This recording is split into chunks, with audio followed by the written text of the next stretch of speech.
ಓಂ ಶಾಂತಿ. ಇಂದಿನ ದಿನಾಂಕ 19/2/2026. ಪ್ರಾರ್ಥ ಮುರುಳಿ ಬಾಪ್ತಾದ ಮಧುಬನ. ಮಧುರ ಮಕ್ಕಳೇ, ಈಗ ವಿಶೇಷವಾಗಿ ಭಾರತ ಮತ್ತು ಇಡೀ ಪ್ರಪಂಚದ ಮೇಲೆ ಬೃಹಸ್ಪತಿಯ ಓಂ ಶಾಂತಿ. ಮಧುರ ಮಕ್ಕಳೇ, ಈಗ ವಿಶೇಷವಾಗಿ ಭಾರತ ಮತ್ತು ಇಡೀ ಪ್ರಪಂಚದ ಮೇಲೆ ಬೃಹಸ್ಪತಿಯ ದಶೆಯು ಕುಳಿತುಕೊಳ್ಳಲಿದೆ.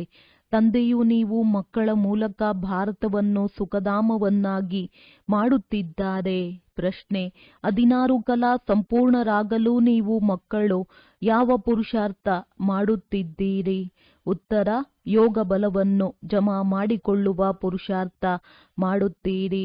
ಯೋಗ ಬಲದಿಂದ ನೀವು 16 ಕಲಾ ಸಂಪೂರ್ಣರಾಗುತ್ತಿದ್ದೀರಿ. ಇದಕ್ಕಾಗಿ ತಂದೆಯು ಹೇಳುತ್ತಾರೆ, ದಾನ ಕೊಟ್ಟರೆ ಗ್ರಹಣವು ಬಿಡುವುದು. ಕಾಮವಿಕಾರವು ಬೀಳಿಸುವಂತದ್ದಾಗಿದೆ.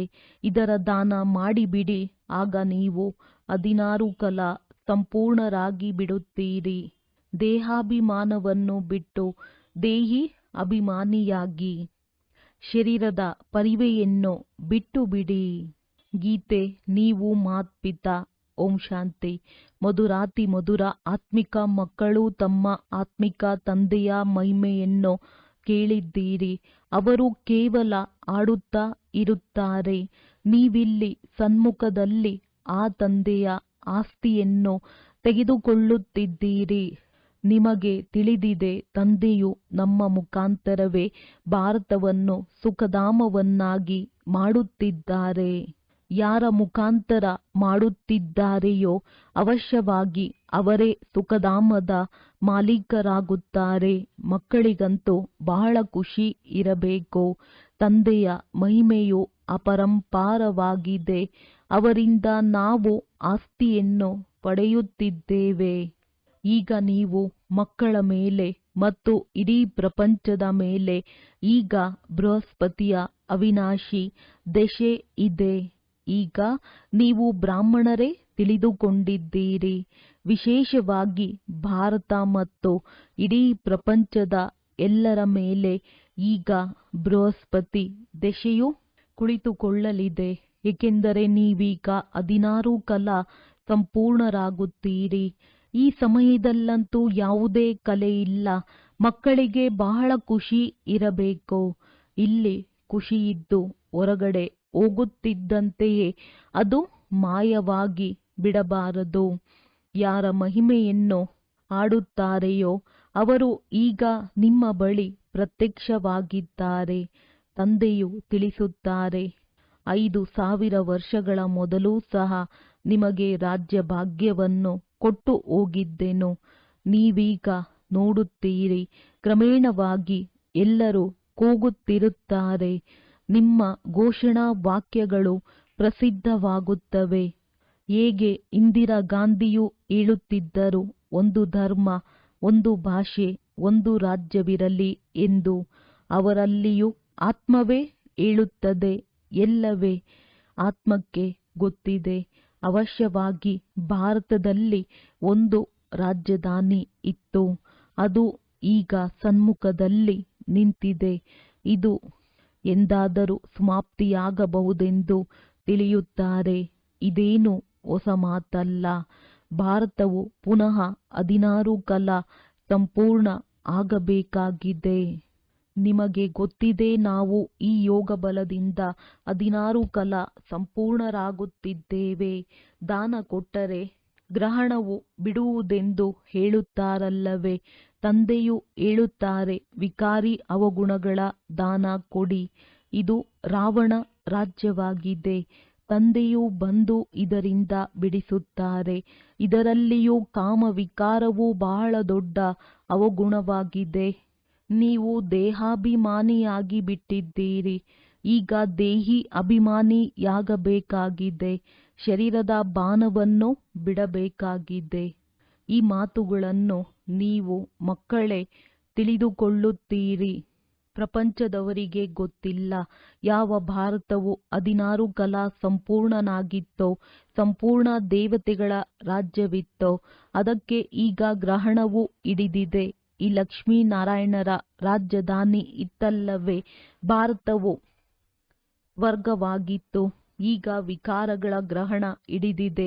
ಆದ್ದರಿಂದ ತಂದೆಯು ತಿಳಿಸುತ್ತಾರೆ, ದಾನವನ್ನು ಕೊಟ್ಟು ಬಿಡಿ, ಆಗ ಗ್ರಹಣವು ಬಿಟ್ಟು ಹೋಗುತ್ತದೆ. ಈ ಕಾಮ ವಿಕಾರವೇ ಬೀಳಿಸುವಂತದ್ದಾಗಿದೆ. ಆದ್ದರಿಂದ ತಂದೆಯು ತಿಳಿಸುತ್ತಾರೆ, ಈ ದಾನವನ್ನು ಕೊಟ್ಟಿದ್ದೇ ಆದರೆ ನೀವು 16 ಕಲಾ ಸಂಪೂರ್ಣರಾಗಿ ಬಿಡುತ್ತೀರಿ, ಇಲ್ಲದಿದ್ದರೆ ಆಗುವುದಿಲ್ಲ. ಆತ್ಮಗಳಿಗೆ ತಮ್ಮ ತಮ್ಮ ಪಾತ್ರವು ಸಿಕ್ಕಿದೆಯಲ್ಲವೇ? ಇದು ಸಹ ನಿಮ್ಮ ಬುದ್ಧಿಯಲ್ಲಿದೆ. ನಿಮ್ಮ ಆತ್ಮದಲ್ಲಿ ಎಷ್ಟೊಂದು ಪಾತ್ರವಿದೆ. ನೀವು ವಿಶ್ವದ ರಾಜ್ಯಭಾಗ್ಯವನ್ನು ತೆಗೆದುಕೊಳ್ಳುತ್ತೀರಿ. ಇದು ಬೇಹದ್ದಿನ ನಾಟಕವಾಗಿದೆ. ಲೆಕ್ಕವಿಲ್ಲದಷ್ಟು ಪಾತ್ರಧಾರಿಗಳಿದ್ದಾರೆ. ಇದರಲ್ಲಿ ಫಸ್ಟ್ ಕ್ಲಾಸ್ ಪಾತ್ರಧಾರಿಗಳು ಈ ಲಕ್ಷ್ಮೀ ನಾರಾಯಣರಾಗಿದ್ದಾರೆ. ಇವರದ್ದು ನಂಬರ್ 1 ಪಾತ್ರವಾಗಿದೆ. ವಿಷ್ಣುವಿನಿಂದ ಬ್ರಹ್ಮ ಸರಸ್ವತಿ, ಮತ್ತೆ ಬ್ರಹ್ಮ ಸರಸ್ವತಿಯಿಂದ ವಿಷ್ಣುವಾಗುತ್ತಾರೆ. ಇವರು ಹೇಗೆ 84 ಜನ್ಮಗಳನ್ನು ತೆಗೆದುಕೊಳ್ಳುತ್ತಾರೆ ಎಂದು ಇಡೀ ಚಕ್ರವು ಬುದ್ಧಿಯಲ್ಲಿ ಬಂದು ಬಿಡುತ್ತದೆ. ಶಾಸ್ತ್ರಗಳನ್ನು ಓದುವುದರಿಂದ ಯಾರು ತಿಳಿದುಕೊಳ್ಳುವುದೇ ಇಲ್ಲ. ಅವರಂತೂ ಕಲ್ಪದ ಆಯಸ್ಸನ್ನೇ ಲಕ್ಷಾಂತರ ವರ್ಷಗಳೆಂದು ಹೇಳಿಬಿಡುತ್ತಾರೆ. ಆಗ ಸ್ವಸ್ತಿಕ್ ಚಿತ್ರವೂ ಆಗಲು ಸಾಧ್ಯವಿಲ್ಲ. ವ್ಯಾಪಾರಿಗಳು ಲೆಕ್ಕವನ್ನು ಬರೆಯುವಾಗ ಅದರ ಮೇಲೆ ಸ್ವಸ್ತಿಕ್ ಚಿತ್ರವನ್ನು ಬಿಡಿಸುತ್ತಾರೆ. ಗಣೇಶನ ಪೂಜೆ ಮಾಡುತ್ತಾರೆ. ಇದಂತೂ ಬೇಹದ್ದಿನ ಲೆಕ್ಕವಾಗಿದೆ. ಸ್ವಸ್ತಿಕದಲ್ಲಿ 4 ಭಾಗಗಳಿರುತ್ತವೆ. ಹೇಗೆ ಜಗನ್ನಾಥಪುರಿಯಲ್ಲಿ ಅನ್ನವನ್ನು ತಯಾರಿಸುತ್ತಾರೆ, ಅದು ಬೆಂದ ನಂತರ 4 ಭಾಗಗಳಾಗುತ್ತವೆ.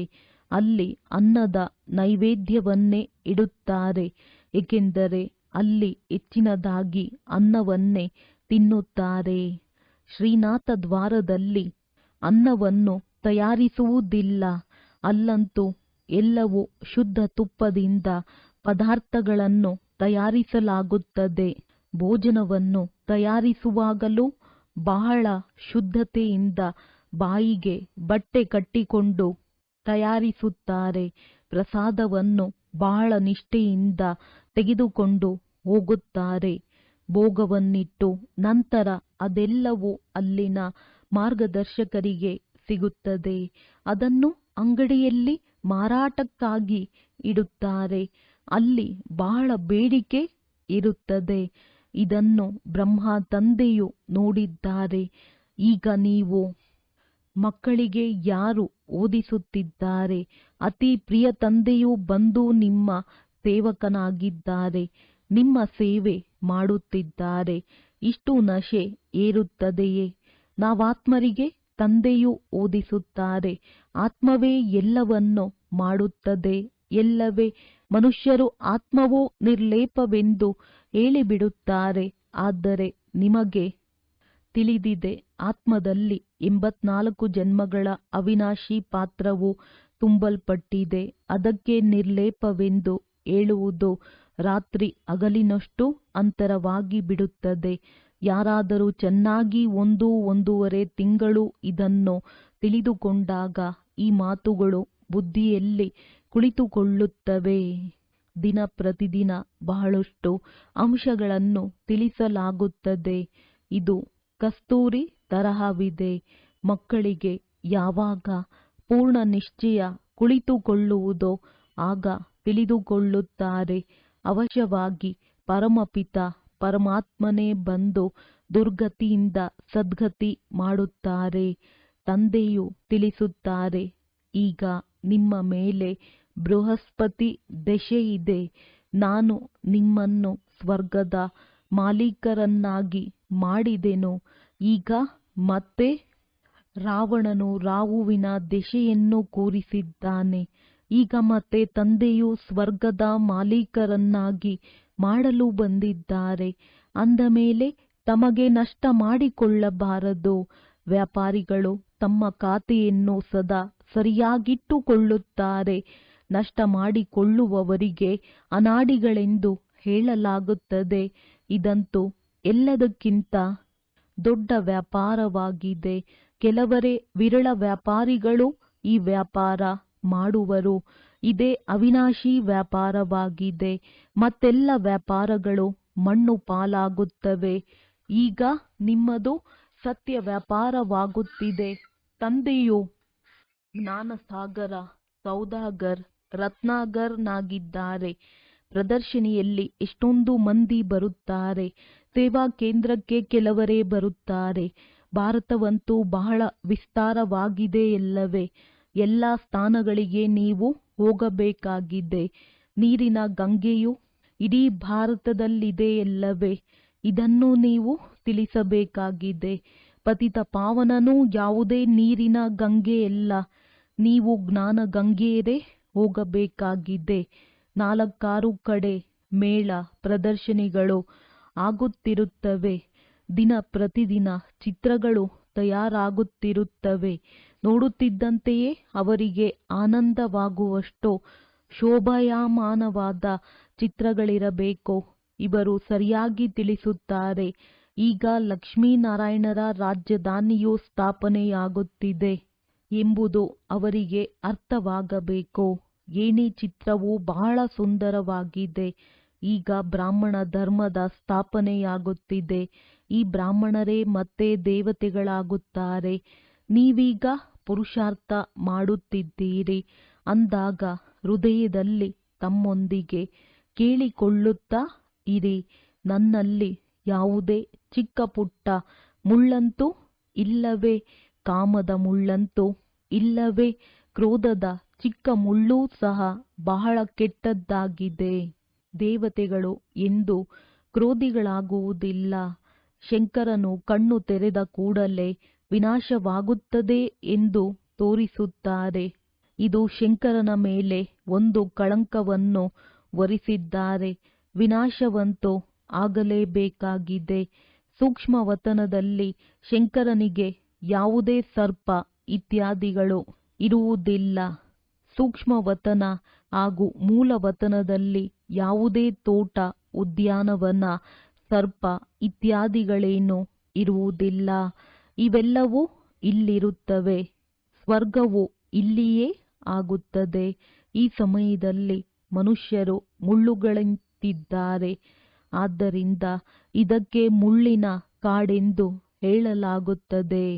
ಸತ್ಯಯುಗವು ಉದೋಟವಾಗಿದೆ. ನೀವು ನೋಡುತ್ತೀರಿ, ತಂದೆಯು ಎಂತಹ ಉದೋಟವನ್ನಾಗಿ ಮಾಡುತ್ತಾರೆ. ಬಹಳ ಸುಂದರವಾಗಿ ತಯಾರು ಮಾಡುತ್ತಾರೆ. ಎಲ್ಲರನ್ನೂ ಸುಂದರ ಪಾವನರನ್ನಾಗಿ ಮಾಡುತ್ತಾರೆ. ತಾವಂತೂ ಸದಾ ಪಾವನನಾಗಿದ್ದಾರೆ. ಎಲ್ಲ ಪ್ರಿಯತಮೆಯರನ್ನು ಅಥವಾ ಮಕ್ಕಳನ್ನು ಸುಂದರ ಅರ್ಥಾತ್ ಪಾವನರನ್ನಾಗಿ ಮಾಡುತ್ತಾರೆ. ರಾವಣನು ಕಪ್ಪಾಗಿ ಮಾಡಿಬಿಟ್ಟಿದ್ದಾನೆ. ಈಗ ನೀವು ಮಕ್ಕಳಿಗೆ ಖುಷಿಯಾಗಬೇಕು. ನಮ್ಮ ಮೇಲೆ ಬೃಹಸ್ಪತಿ ದಶೆ ಕುಳಿತಿದೆ. ಅರ್ಧ ಸಮಯ ಸುಖ, ಅರ್ಧ ಸಮಯ ದುಃಖವಿದ್ದರೆ ಅದರಿಂದ ಲಾಭವಾದರೂ ಏನು? ಆದ್ದರಿಂದ ನಿಮಗೆ 3/4 ಭಾಗ ಸುಖ, 1/4 ದುಃಖವಿದೆ. ಇದು ನಾಟಕದಲ್ಲಿ ಮಾಡಲ್ಪಟ್ಟಿದೆ. ನಾಟಕವನ್ನು ಹೀಗೇಕೆ ಮಾಡಿದ್ದಾರೆಂದು ಅನೇಕರು ಕೇಳುತ್ತಾರೆ. ಅರೆ, ಇದು ಅನಾದಿಯಲ್ಲವೇ? ಏಕಾಯಿತು ಎಂಬ ಪ್ರಶ್ನೆ ಬರುವಂತಿಲ್ಲ. ಈ ಅನಾದಿ ಅವಿನಾಶಿ ನಾಟಕವು ಮಾಡಲ್ಪಟ್ಟಿದೆ. ಏನು ಮಾಡಲ್ಪಟ್ಟಿದೆಯೋ ಅದೇ ನಡೆಯುತ್ತಿದೆ. ಯಾರಿಗೂ ಮೋಕ್ಷ ಸಿಗಲು ಸಾಧ್ಯವಿಲ್ಲ. ಈ ಅನಾದಿ ಸೃಷ್ಟಿಯು ನಡೆದು ಬರುತ್ತಿದೆ, ನಡೆಯುತ್ತಲೇ ಇರುತ್ತದೆ. ಪ್ರಳಯವಾಗುವುದಿಲ್ಲ. ತಂದೆಯು ಹೊಸ ಪ್ರಪಂಚವನ್ನಾಗಿ ಮಾಡುತ್ತಾರೆ. ಆದರೆ ಇದರಲ್ಲಿ ಎಷ್ಟೊಂದು ಪರಿಶ್ರಮವಿದೆ. ಯಾವಾಗ ಮನುಷ್ಯರು ಪತಿತ ದುಃಖಿಯಾಗುವರೋ ಆಗ ಕರೆಯುತ್ತಾರೆ. ತಂದೆಯು ಬಂದು ಎಲ್ಲರ ಕಾಯವನ್ನು ಕಲ್ಪತರುವನ್ನಾಗಿ ಮಾಡುತ್ತಾರೆ. ಅದರಿಂದ ಅರ್ಧ ಕಲ್ಪ ನಿಮಗೆಂದೂ ಅಕಾಲ ಮೃತ್ಯುವಾಗುವುದಿಲ್ಲ. ನೀವು ಕಾಲದ ಮೇಲೆ ಜಯ ಗಳಿಸುತ್ತೀರಿ ಅಂದಾಗ ಮಕ್ಕಳು ಬಹಳ ಪುರುಷಾರ್ಥ ಮಾಡಬೇಕು. ಎಷ್ಟು ಶ್ರೇಷ್ಠ ಪದವಿಯನ್ನು ಪಡೆಯುವಿರೋ ಅಷ್ಟು ಒಳ್ಳೆಯದು. ಪುರುಷಾರ್ಥವನ್ನಂತೂ ಪ್ರತಿಯೊಬ್ಬರೂ ಸಂಪಾದನೆಗಾಗಿ ಮಾಡುತ್ತಾರೆ. ಸೌದೆ ಮಾರುವವರೂ ಸಹ ನಾವು ಹೆಚ್ಚು ಸಂಪಾದನೆ ಮಾಡಬೇಕೆಂದು ಹೇಳುತ್ತಾರೆ. ಕೆಲವರು ಮೋಸದಿಂದಲೂ ಸಂಪಾದಿಸುತ್ತಾರೆ. ಹಣದ ಮೇಲೆ ಆಪತ್ತಿದೆ. ಸತ್ಯಯುಗದಲ್ಲಂತೂ ನಿಮ್ಮ ಹಣವನ್ನು ಯಾರೂ ಲೂಟಿ ಮಾಡಲು ಸಾಧ್ಯವಿಲ್ಲ. ನೋಡಿ, ಈ ಪ್ರಪಂಚದಲ್ಲಿ ಏನೇನಾಗುತ್ತಿದೆ. ಅಲ್ಲಿ ಇಂತಹ ಯಾವುದೇ ದುಃಖದ ಮಾತಿರುವುದಿಲ್ಲ. ಈಗ ನೀವು ತಂದೆಯಿಂದ ಇಷ್ಟೊಂದು ಆಸ್ತಿಯನ್ನು ಪಡೆಯುತ್ತೀರಿ ಅಂದ ಮೇಲೆ ತಮ್ಮ ಪರಿಶೀಲನೆ ಮಾಡಿಕೊಳ್ಳಿ. ನಾವು ಸ್ವರ್ಗದಲ್ಲಿ ಹೋಗಲು ಯೋಗ್ಯರಿದ್ದೇವೆಯೇ? ನಾರದನ ಉದಾಹರಣೆಯಂತೆ ಮನುಷ್ಯರು ಅನೇಕ ತೀರ್ಥಯಾತ್ರೆಯನ್ನು ಮಾಡುತ್ತಿರುತ್ತಾರೆ. ಸಿಗುವುದೇನೂ ಇಲ್ಲ. 4 ಧಾಮಗಳನ್ನು ಸುತ್ತಿದೆವು, ಆದರೂ ಭಗವಂತನಿಂದ ದೂರವೇ ಉಳಿದೆವು ಎಂದು ಗೀತೆಯೂ ಇದೆಯಲ್ಲವೇ? ಈಗ ತಂದೆಯು ನಿಮಗೆ ಇಷ್ಟು ಒಳ್ಳೆಯ ಯಾತ್ರೆಯನ್ನು ಕಲಿಸುತ್ತಾರೆ. ಇದರಲ್ಲಿ ಯಾವುದೇ ಕಷ್ಟವಿಲ್ಲ. ಕೇವಲ ತಂದೆಯು ತಿಳಿಸುತ್ತಾರೆ, ನನ್ನೊಬ್ಬನನ್ನೇ ನೆನಪು ಮಾಡಿರಿ, ಆಗ ವಿಕರ್ಮಗಳು ವಿನಾಶವಾಗುತ್ತವೆ. ಬಹಳ ಒಳ್ಳೆಯ ಯುಕ್ತಿಯನ್ನು ತಿಳಿಸುತ್ತೇನೆ. ಮಕ್ಕಳು, ಕೇಳಿಸಿಕೊಳ್ಳುತ್ತೀರಿ. ಇದು ನಾನು ಲೋನ್ ಆಗಿ ತೆಗೆದುಕೊಂಡಿರುವ ಶರೀರವಾಗಿದೆ. ಈ ತಂದೆಗೆ ಎಷ್ಟೊಂದು ಖುಷಿ ಇದೆ. ನನ್ನ ಶರೀರವನ್ನು ತಂದೆಗೆ ಲೋನ್ ಆಗಿ ಕೊಟ್ಟಿದ್ದೇನೆ. ತಂದೆಯು ನನ್ನನ್ನು ವಿಶ್ವದ ಮಾಲೀಕನನ್ನಾಗಿ ಮಾಡುತ್ತಾರೆ. ಭಾಗ್ಯಶಾಲಿ ರಥವೆಂದು ಹೆಸರೂ ಇದೆ. ಈಗ ನೀವು ಮಕ್ಕಳು ರಾಮಪುರಿಯಲ್ಲಿ ಹೋಗುವುದಕ್ಕಾಗಿ ಪುರುಷಾರ್ಥ ಮಾಡುತ್ತಿದ್ದೀರಿ ಅಂದ ಮೇಲೆ ಪೂರ್ಣ ಪುರುಷಾರ್ಥದಲ್ಲಿ ತೊಡಗಬೇಕು. ಮುಳ್ಳಾಗುವುದೇಕೆ? ನೀವು ಬ್ರಾಹ್ಮಣಿಯರಾಗಿದ್ದೀರಿ. ಎಲ್ಲರ ಆಧಾರವು ಮುರುಳಿಯ ಮೇಲಿದೆ. ನಿಮಗೆ ಮುರುಳಿ ಸಿಗಲಿಲ್ಲವೆಂದರೆ ನೀವು ಶ್ರೀಮತವನ್ನು ಎಲ್ಲಿಂದ ತರುತ್ತೀರಿ? ಕೇವಲ ಬ್ರಾಹ್ಮಣಿಯೇ ಮುರುಳಿಯನ್ನು ತಿಳಿಸಬೇಕೆಂದಲ್ಲ, ಯಾರು ಬೇಕಾದರೂ ಮುರುಳಿಯನ್ನು ತಿಳಿಸಬಹುದು. ಆದ್ದರಿಂದ ಇಂದು ನೀವು ತಿಳಿಸಿ ಎಂದು ಹೇಳಬೇಕು. ಈಗ ತಿಳಿಸುವುದಕ್ಕಾಗಿಯೂ ಪ್ರದರ್ಶನಿಯ ಚಿತ್ರಗಳು ಬಹಳ ಚೆನ್ನಾಗಿವೆ. ಈ ಮುಖ್ಯ ಚಿತ್ರಗಳನ್ನು ತಮ್ಮ ಅಂಗಡಿಯಲ್ಲಿಡಿ. ಇದರಿಂದ ಅನೇಕರ ಕಲ್ಯಾಣವಾಗುವುದು. ಈ ಸೃಷ್ಟಿ ಚಕ್ರವು ಹೇಗೆ ಸುತ್ತುತ್ತದೆ ಎಂಬುದನ್ನು ನೀವು ಬಂದರೆ ನಾವು ತಿಳಿಸುತ್ತೇವೆಂದು ಹೇಳಿರಿ. ಯಾರದೇ ಕಲ್ಯಾಣ ಮಾಡುವುದರಲ್ಲಿ ಸ್ವಲ್ಪ ಸಮಯ ಕಳೆದರೂ ಪರವಾಗಿಲ್ಲ. ಆ ವ್ಯಾಪಾರದ ಜೊತೆ ಈ ವ್ಯಾಪಾರವನ್ನು ಮಾಡಿಸಿ. ಇದು ತಂದೆಯ ಅವಿನಾಶಿ ಜ್ಞಾನರತ್ನಗಳ ಅಂಗಡಿಯಾಗಿದೆ. ಏಣಿ ಚಿತ್ರ ಮತ್ತು ಗೀತೆಯ ಭಗವಂತ ಶಿವನ ಚಿತ್ರವು ನಂಬರ್ 1 ಆಗಿದೆ. ಭಾರತದಲ್ಲಿ ಶಿವ ಭಗವಂತನು ಬಂದಿದ್ದರು. ಅವರದ್ದೇ ಜಯಂತಿಯನ್ನಾಚರಿಸುತ್ತಾರೆ. ಈಗ ಪುನಃ ಆ ತಂದೆಯು ಬಂದಿದ್ದಾರೆ. ಯಜ್ಞವನ್ನು ರಚಿಸಿದ್ದಾರೆ. ನೀವು ಮಕ್ಕಳಿಗೆ ರಾಜಯೋಗದ ಜ್ಞಾನವನ್ನು ತಿಳಿಸುತ್ತಿದ್ದಾರೆ. ತಂದೆಯೇ ಬಂದು ರಾಜರಿಗೂ ರಾಜರನ್ನಾಗಿ ಮಾಡುತ್ತಾರೆ. ತಂದೆಯು ತಿಳಿಸುತ್ತಾರೆ, ನಾನು ನಿಮ್ಮನ್ನು ಸೂರ್ಯವಂಶಿ ರಾಜರಾಣಿಯನ್ನಾಗಿ ಮಾಡುತ್ತೇನೆ. ಅವರಿಗೆ ವಿಕಾರಿ ರಾಜರೂ ಸಹ ನಮಸ್ಕಾರ ಮಾಡುತ್ತಾರೆ. ಆದ್ದರಿಂದ ಸ್ವರ್ಗದ ಮಹಾರಾಜ ಮಹಾರಾಣಿಯಾಗುವ ಪೂರ್ಣ ಪುರುಷಾರ್ಥ ಮಾಡಬೇಕು. ತಂದೆಯು ಯಾವುದೇ ಮನೆ ಇತ್ಯಾದಿ ಕಟ್ಟುವುದನ್ನು ನಿರಾಕರಿಸುವುದಿಲ್ಲ. ಬಲೆ ಕಟ್ಟಿಸಿ ಹಣವಂತೂ ಮಣ್ಣು ಪಾಲಾಗುತ್ತದೆ ಅಂದ ಮೇಲೆ ಇದರಿಂದ ಮನೆಯನ್ನು ಕಟ್ಟಿಸಿ ಆರಾಮವಾಗಿರಿ. ಹಣವನ್ನು ಕೆಲಸದಲ್ಲಿ ತೊಡಗಿಸಬೇಕು. ಮನೆಗಳನ್ನು ಕಟ್ಟಿಸಿ ತಿನ್ನುವುದಕ್ಕಾಗಿಯೂ ಇಟ್ಟುಕೊಳ್ಳಿ. ಮನುಷ್ಯರು ದಾನ ಪುಣ್ಯವನ್ನು ಮಾಡುತ್ತಾರೆ. ಹೇಗೆ ಕಾಶ್ಮೀರದ ರಾಜನು ತನ್ನ ಸಂಪತ್ತನ್ನೆಲ್ಲ ಆರ್ಯ ಸಮಾಜಿಗಳಿಗೆ ದಾನ ಕೊಟ್ಟು ಬಿಟ್ಟರು. ಎಲ್ಲರೂ ತಮ್ಮ ಧರ್ಮ ಜಾತಿಗಾಗಿ ಮಾಡುತ್ತಾರಲ್ಲವೇ? ಇಲ್ಲಂತೂ ಆ ಮಾತಿಲ್ಲ. ಎಲ್ಲರೂ ಮಕ್ಕಳಾಗಿದ್ದೀರಿ. ಜಾತಿ ಮೊದಲಾದವುಗಳ ಮಾತಿಲ್ಲ. ಅದೆಲ್ಲವೂ ದೇಹದ ಜಾತಿಗಳಾಗಿವೆ. ನಾನಂತೂ ನೀವಾತ್ಮರಿಗೆ ಪವಿತ್ರರನ್ನಾಗಿ ಮಾಡಿ ವಿಶ್ವದ ರಾಜ್ಯ ಭಾಗ್ಯವನ್ನು ಕೊಡುತ್ತೇನೆ. ಡ್ರಾಮಾ ಅನುಸಾರ ಭಾರತವಾಸಿಗಳೇ ರಾಜ್ಯ ಭಾಗ್ಯವನ್ನು ತೆಗೆದುಕೊಳ್ಳುತ್ತೀರಿ. ಈಗ ನೀವು ಮಕ್ಕಳಿಗೆ ತಿಳಿದಿದೆ, ನಮ್ಮ ಮೇಲೆ ಬೃಹಸ್ಪತಿ ದೆಸೆಯೂ ಕುಳಿತಿದೆ. ಶ್ರೀಮತವು ಹೇಳುತ್ತದೆ, ನನ್ನೊಬ್ಬನನ್ನೇ ನೆನಪು ಮಾಡಿ, ಮತ್ಯಾವುದೇ ಮಾತಿಲ್ಲ. ಭಕ್ತಿ ಮಾರ್ಗದಲ್ಲಿ ವ್ಯಾಪಾರಿಗಳು ಅಲ್ಪ ಸ್ವಲ್ಪ ದಾನ ಧರ್ಮಕ್ಕಾಗಿ ತೆಗೆಯುತ್ತಾರೆ. ಅದರ ಫಲವು ಮುಂದಿನ ಜನ್ಮದಲ್ಲಿ ಅಲ್ಪ ಕಾಲಕ್ಕಾಗಿ ಸಿಗುತ್ತದೆ. ಈಗಂತೂ ನಾನು ಡೈರೆಕ್ಟ್ ಬಂದಿದ್ದೇನೆ ಅಂದ ಮೇಲೆ ನೀವು ಈ ಕಾರ್ಯದಲ್ಲಿ ತೊಡಗಿಸಿ. ನನಗಂತೂ ಏನೂ ಬೇಕಿಲ್ಲ. ಶಿವತಂದೆಯು ತಮಗಾಗಿ ಯಾವುದೇ ಮನೆ ಇತ್ಯಾದಿಗಳನ್ನು ಕಟ್ಟಿಸಬೇಕಾಗಿಲ್ಲ. ಇದೆಲ್ಲವೂ ನೀವು ಬ್ರಾಹ್ಮಣರದ್ದಾಗಿದೆ. ಬಡವರು ಸಾಹುಕಾರರು ಎಲ್ಲರೂ ಒಟ್ಟಿಗೆ ಇರುತ್ತೀರಿ. ಭಗವಂತನ ಬಳಿಯೂ ಸಮದೃಷ್ಟಿ ಇಲ್ಲ. ಕೆಲವರನ್ನು ಮೆಹಲಿನಲ್ಲಿ, ಕೆಲವರನ್ನು ಗುಡಿಸಿಲಿನಲ್ಲಿ ಇಡುತ್ತಾರೆಂದು ಕೆಲವರು ಮುನಿಸಿಕೊಳ್ಳುತ್ತಾರೆ. ಶಿವತಂದೆಯನ್ನೇ ಮರೆತು ಹೋಗುತ್ತಾರೆ. ಶಿವತಂದೆಯ ನೆನಪಿನಲ್ಲಿದ್ದಾಗ ಈ ರೀತಿ ಎಂದು ಮಾತನಾಡುವುದಿಲ್ಲ. ಕೇಳಬೇಕು. ಇವರ ಮನೆಯಲ್ಲಿ ಬಹಳ ಆರಾಮದಿಂದ ಇರುವ ಅಭ್ಯಾಸವಿದೆ ಎಂದರೆ ಅಂಥವರನ್ನು ನೋಡಿ ಪ್ರಬಂಧ ಮಾಡಬೇಕಾಗಿದೆ. ಆದ್ದರಿಂದ ಹೇಳಲಾಗುತ್ತದೆ, ಎಲ್ಲರಿಗೆ ಉಪಚಾರ ಮಾಡಿ.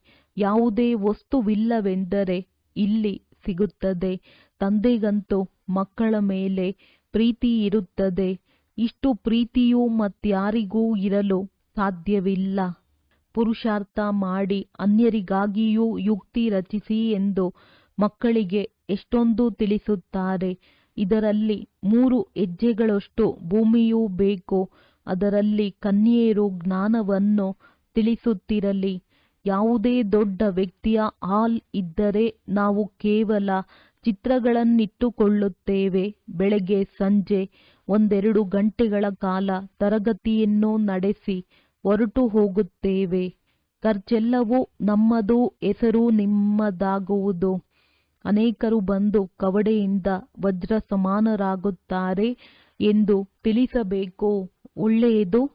ಮಧುರಾತಿ ಮಧುರ ಅಗಲಿ ಹೋಗಿ ಮರಳಿ ಸಿಕ್ಕಿರುವ ಮಕ್ಕಳ ಪ್ರತಿ ಮಾತ್ಪಿತಾ ಬಾಪ್ದಾದಾರವರ ನೆನಪು, ಪ್ರೀತಿ ಹಾಗೂ ಸುಪ್ರಭಾತ. ಆತ್ಮಿಕ ಮಕ್ಕಳಿಗೆ ಆತ್ಮಿಕ ತಂದೆಯ ನಮಸ್ತೆ. ಧಾರಣೆಗಾಗಿ ಮುಖ್ಯ ಸಾರ.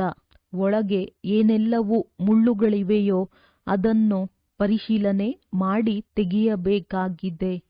ರಾಮಪುರಿಯಲ್ಲಿ ಹೋಗುವ ಪುರುಷಾರ್ಥ ಮಾಡಬೇಕಾಗಿದೆ. ಅವಿನಾಶಿ ಜ್ಞಾನರತ್ನಗಳ ವ್ಯಾಪಾರ ಮಾಡಿ ಅನ್ಯರ ಕಲ್ಯಾಣ ಮಾಡುವುದರಲ್ಲಿ ಸಮಯ ಕೊಡಬೇಕಾಗಿದೆ. ಪಾವನರಾಗಬೇಕು ಮತ್ತು ಮಾಡಬೇಕಾಗಿದೆ. ವರದಾನ: ತಮೋಗುಣಿ ವಾಯುಮಂಡಲದಲ್ಲಿ ತನ್ನ ಸ್ಥಿತಿಯನ್ನು ಏಕರಸ, ಅಚಲ, ಅಡೋಲವಾಗಿ ಇಟ್ಟುಕೊಳ್ಳುವಂತಹ ಮಾಸ್ಟರ್ ಸರ್ವಶಕ್ತಿವಂತ ಭವ. ದಿನ ದಿನಕ್ಕೂ ಪರಿಸ್ಥಿತಿಗಳು ಅತಿ ತಮೋ ಪ್ರಧಾನವಾಗಲಿದೆ. ವಾಯುಮಂಡಲವು ಇನ್ನಷ್ಟು ಹಾಳಾಗುವುದಿದೆ. ಇಂತಹ ವಾಯುಮಂಡಲದಲ್ಲಿ ಕಮಲ ಪುಷ್ಪ ಸಮಾನ ಭಿನ್ನವಾಗಿರುವುದು ತಮ್ಮ ಸ್ಥಿತಿಯನ್ನು ಸತೋಪ್ರಧಾನ ಮಾಡಿಕೊಳ್ಳುವುದಕ್ಕಾಗಿ. ಇದರಷ್ಟೇ ಸಾಹಸ ಅಥವಾ ಶಕ್ತಿಯ ಅವಶ್ಯಕತೆ ಇರುತ್ತದೆ. ಯಾವಾಗ ನಾನು ಮಾಸ್ಟರ್ ಸರ್ವಶಕ್ತಿವಂತನೂ ಆಗಿದ್ದೇನೆ ಎಂಬ ವರದಾನವು ಸ್ಮೃತಿಯಲ್ಲಿರುತ್ತದೆಯೋ ಆಗ ಯಾವುದೇ ಪರೀಕ್ಷೆಗಳು ಬಲೆ ಪ್ರಕೃತಿಯಿಂದ ಅಥವಾ ಲೌಕಿಕ ಸಂಬಂಧದಿಂದ ಅಥವಾ ದೈವಿ ಪರಿವಾರದಿಂದ ಬರಬಹುದು. ಅದರಲ್ಲಿ ಸದಾ ಏಕರಸ, ಅಚಲ, ಅಡೋಲವಾಗಿ ಇರುತ್ತೀರಿ. ಸ್ಲೋಗನ್: ವರದಾತ ತಂದೆಯನ್ನು ತಮ್ಮ ಸತ್ಯ ಸಂಗಾತಿಯನ್ನಾಗಿ ಮಾಡಿಕೊಳ್ಳುತ್ತೀರೆಂದರೆ ಜೋಳಿಗೆಯು ಬುದ್ಧಿಯ ಜೋಳಿಗೆ ವರದಾನಗಳಿಂದ ಸಂಪನ್ನವಾಗಿರುತ್ತದೆ. ಅವ್ಯಕ್ತ ಸೂಚನೆ: ಏಕತೆ ಮತ್ತು ವಿಶ್ವಾಸದ ಗುಣಲಕ್ಷಣಗಳ ಮೂಲಕ ಸಫಲತಾ ಸಂಪನ್ನರಾಗಿರಿ. ಈ ಪರಮಾತ್ಮ ಜ್ಞಾನದಿಂದಲೇ ವಿಶ್ವದಲ್ಲಿ ಒಂದು ಧರ್ಮ, ಒಂದು ರಾಜ್ಯ, ಒಂದು ಮತದ ಸ್ಥಾಪನೆಯಾಗುತ್ತದೆ. ನಿಮ್ಮ ಈ ಬ್ರಾಹ್ಮಣ ಸಂಘಟನೆಯ ಏಕಮತದ ವಿಶೇಷತೆಯಾಗಿದೆ. ದೇವತಾ ರೂಪದಲ್ಲಿ ಪ್ರಾಕ್ಟಿಕಲ್ ನಡೆಯುತ್ತದೆ. ಈ ವಿಶೇಷತೆಯೇ ಕಮಾಲ್ ಮಾಡುತ್ತದೆ. ಇದರಿಂದಲೇ ಹೆಸರು ಪ್ರಸಿದ್ಧವಾಗುವುದು, ಪ್ರತ್ಯಕ್ಷತೆಯಾಗುವುದು. ಅಂದಾಗ ಈ ವಿಶೇಷತೆಯಲ್ಲಿ ನಂಬರ್ 1 ಆಗಿರಿ. ಇದಕ್ಕಾಗಿ ತಮ್ಮ ಮೂಲ ಸಂಸ್ಕಾರಗಳನ್ನು ಅಳಿಸಿ ಬಾಪ್ ದಾದಾರವರ ಸಂಸ್ಕಾರಗಳನ್ನು ಕಾಪಿ ಮಾಡಿ ಸಮಾನ ಮತ್ತು ಸಂಪೂರ್ಣರಾಗಿ. ಆಗ ಪ್ರತಿಯೊಬ್ಬರಿಂದ ತಂದೆಯು ಕಾಣಿಸುವರು ಮತ್ತು ಪ್ರತ್ಯಕ್ಷರಾಗುವರು. ಒಳ್ಳೆಯದು. ಓಂ ಶಾಂತಿ. ಓಂ ಶಾಂತಿ.